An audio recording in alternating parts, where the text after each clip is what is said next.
Yes guys, welcome back to another video. Welcome to the George Benson football channel for the first of two videos here today on GBFC. Got a load of Chelsea news to go through this morning, and then you'll know what's coming next. We've got Porto tomorrow in the Champions League, so we've got a preview coming out, and hopefully it's going to get you hyped after what was a dreadful weekend. We're not going to address it anymore, and we've got to focus ahead now on a Champions League quarter-final first leg, which is in Seville, but it's technically the away leg. So I've got some ideas as to how I want us to approach this. You will hear about it in later on's video. And if you want to go and see my Champions League predictions for the quarter-final first legs, then make sure you go and subscribe to GBFC2. The link is in the description. One more piece of admin before we get cracking. Make sure you hit the like button on this video, and also make sure you are signed up for GBFC Selects. The game for Porto for the chance to win £1,000 will be going live today. So make sure you're signed up. Link down below. 18 plus. Terms and conditions apply. But we're going to start off on a relatively sour note, unfortunately, and it is regarding the training ground bust-up between Kepa Arrizabalaga and Antonio Rudiger. First of all, going to give my opinions on this one, why I think it might have happened. We know that Thomas Tuchel sent Rudiger in from training early on Sunday, and supposedly, there was a bit of an altercation on the touchline on the game on Saturday afternoon where tensions were obviously running high, Chelsea were getting battered, and then comments were made, and then Sunday things start to heat up on the training ground. First things first, Marcos Alonso came out and spoke to beIN Sport saying how it's actually very normal, which is ever so slightly worrying considering we know that at times the Chelsea dressing room can be a bit of a toxic place. So whether it's a good thing or not that Marcos Alonso comes out and says it's healthy, it shows there's competition in the squad. I do agree to some extent with this kind of angle on a story like this. However, if there are players, particularly someone like Kepa, who isn't really getting the minutes, Rudiger didn't play at the weekend either, when it is big personalities and expensive players that are having these altercations, it can sometimes trickle down into different social groups within the training ground. So Rudiger's obviously a massive personality within the Chelsea squad. He's got a lot of close friends within the squad who look up to him as a player, as a personality. Whereas Kepa, we've heard that he can be very fiery and snappy at times, but in terms of being that big voice in the dressing room, he's not necessarily that guy. So when these kind of things happen, even though the altercation can be between two players, it can often funnel into different friendships, creating different oppositions within the team. So hopefully there isn't anything too serious in this. I don't want to look into it too much. I don't really think it's going to impact either of the players when it comes to Tuchel's selection in the upcoming matches that Chelsea have. So we're going to move away from that story now. And the next story comes from Sky Italia. And they have reported that Chelsea, alongside Arsenal and a couple of other clubs, are supposedly interested in signing Hakan Calhanoglu, who I've probably completely butchered that name. I've never been confident saying that one. You know, the free kick merchant on FIFA. That's what a lot of people know him as being amazing at free kicks and 5-star skills. Hakan Calhanoglu is available from AC Milan this summer on a free agent. Supposedly Chelsea have expressed an interest, and whenever it comes to a free agent, it's always the same thing in my mind, that if the player is of a good enough standard and can offer something and bring something unique and new to Chelsea Football Club, then I'm always open with my ears and my eyes and everything else to listen to talks about free agents coming to Chelsea. Same with Sergio Aguero, although Aguero's kind of on slightly above level, that he's 32 and he's one of the Premier League's best ever strikers.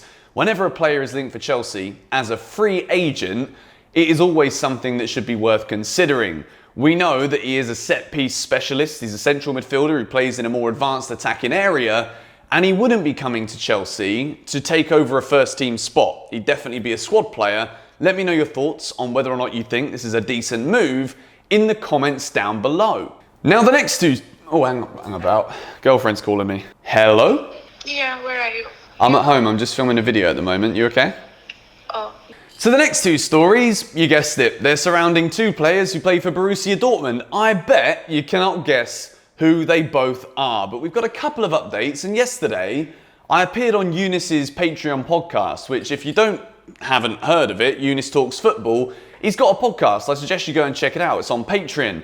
And I came up with a theory yesterday as to why Chelsea might actually have an advantage over Manchester City in the Haaland deal. Before we get into that, because I think it's actually quite a big point and it's something I haven't considered before, the next update comes from Jadon Sancho. Borussia Dortmund have come out and have made statements regarding both Haaland and Jadon Sancho. Started off with Haaland when they said they wanted £150 million plus for the player's signature this summer. Hardly a surprise considering there is supposedly, again, there's a lot of questions about this one, there is supposedly a release clause for next summer. But Borussia Dortmund are currently struggling in the Bundesliga.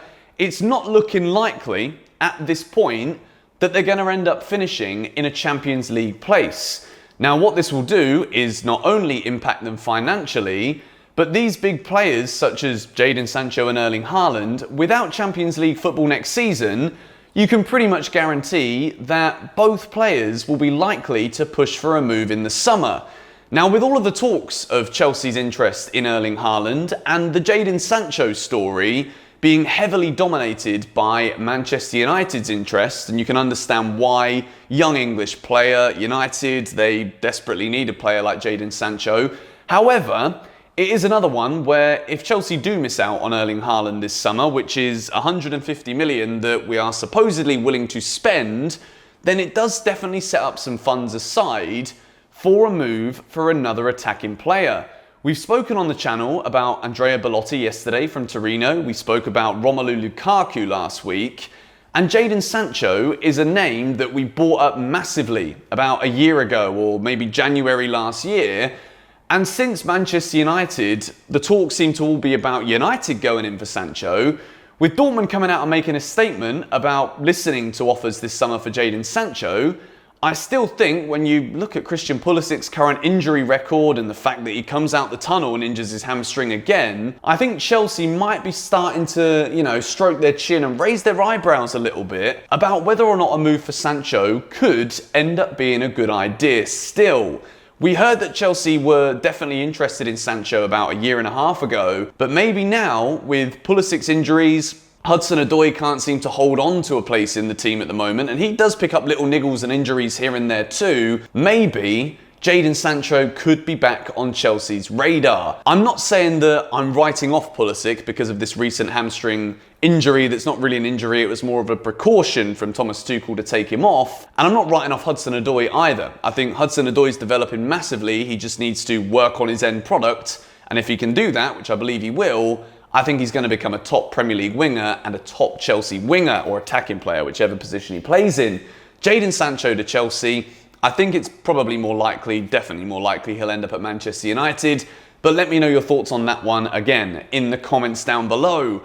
I want to finish off this Chelsea news video today by talking about Erling Haaland again. I know I said I was going to try and keep Haaland talk to a minimum until there's any real movements. We know at the moment, the facts are that Mino Raiola, his agent, is going around all of the top 5 European clubs who are supposedly interested. And I think we all know that that is Barcelona, Real Madrid, probably Bayern Munich or Paris Saint-Germain or Juventus, one of those 3, Chelsea and Manchester City, or maybe the other one's Man United. There's a lot of talk that Bayern, PSG, and also Juventus won't even be able to afford him, so therefore it leaves the 2 Manchester clubs, Chelsea, Barcelona and Real Madrid. At the moment, the steps of Mino Raiola, Haaland's agent, is to listen to the projects of all of these 5 clubs, see which one best fits his client, and of course, as we know with Raiola, there's also going to be conversations about money, commissions, who gets what, how much he's on, all of this stuff which we know with an agent like that is not going to be easy negotiations.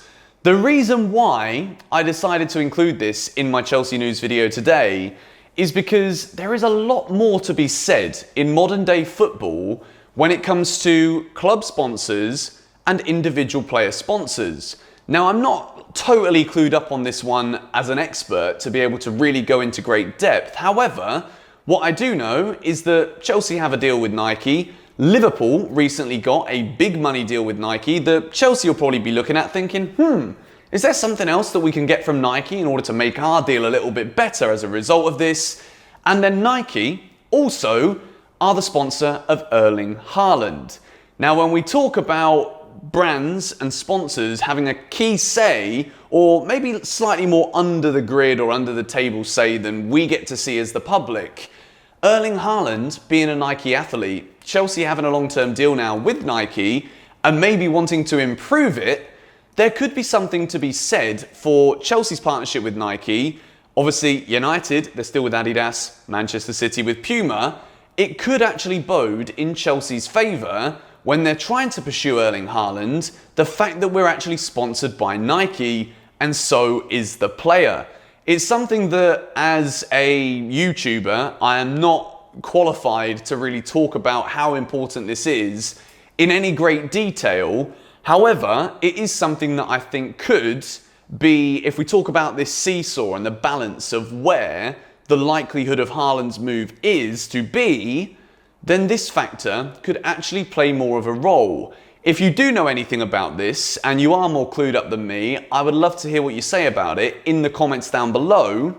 Obviously, we know that this Haaland deal is not going to be easy. It's not going to be like Timo Werner was last year, where we actually were really the only team to put in a solid bid for him. So therefore, everything went very smoothly. And as soon as we really heard about Chelsea being in for Werner, it was done before we even had chance to weigh up all of these other teams coming in and balance everything out and really rate if it's going to happen. So the Haaland saga is going to go on for a while, but I wanted to bring this one up to let you guys know today that maybe it could have a more impactful impact on Chelsea's ability to sign him than we may believe. But anyway, going to wrap this video up here because there's a video out on GBFC 2 and there will also be a brand new video out here on the main channel later on today. We're making waves, we're making moves, and we've got a Champions League quarter-final first leg to look forward to tomorrow. Thank you guys for watching. Make sure you subscribe, hit the like button,